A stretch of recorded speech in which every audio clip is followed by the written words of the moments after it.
December 12,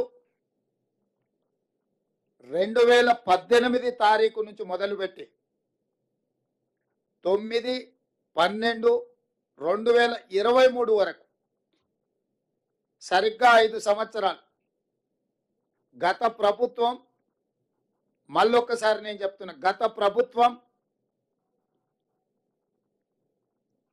December 11, 2018 తారీఖు వరకు cut off date పెట్టి రెండవ విడత రైతు రుణమాఫీ చేసింది.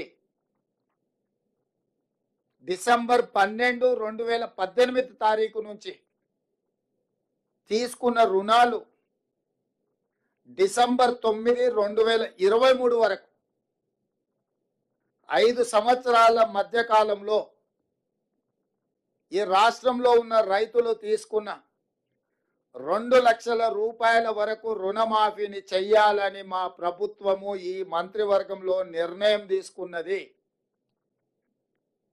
ఇచ్చిన మాట ప్రకారం 2 లక్షల రూపాయల రుణమాఫీ చెయ్యాలి.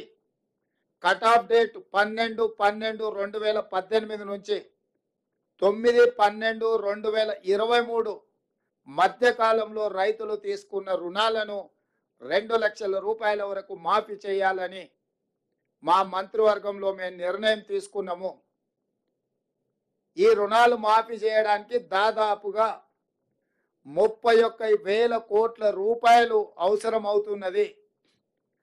31,000 కోట్ల రూపాయలను సేకరించి తెలంగాణ రాష్ట్ర రైతాంగానికి రుణముక్తి కల్పించి వ్యవసాయం దండుగ కాదు, వ్యవసాయం పండుగ. ఈ ప్రభుత్వం, ఈ ప్రజాపాలన రైతు సంక్షేమం, రైతు రాజ్యం ఒక సంక్షేమ రాజ్యంగా, అభివృద్ధి రాష్ట్రంగా ముందుకు తీసుకెళ్తామని సంపూర్ణమైన విశ్వాసం, భరోసా కల్పించడానికి ఈరోజు మా మంత్రివర్గం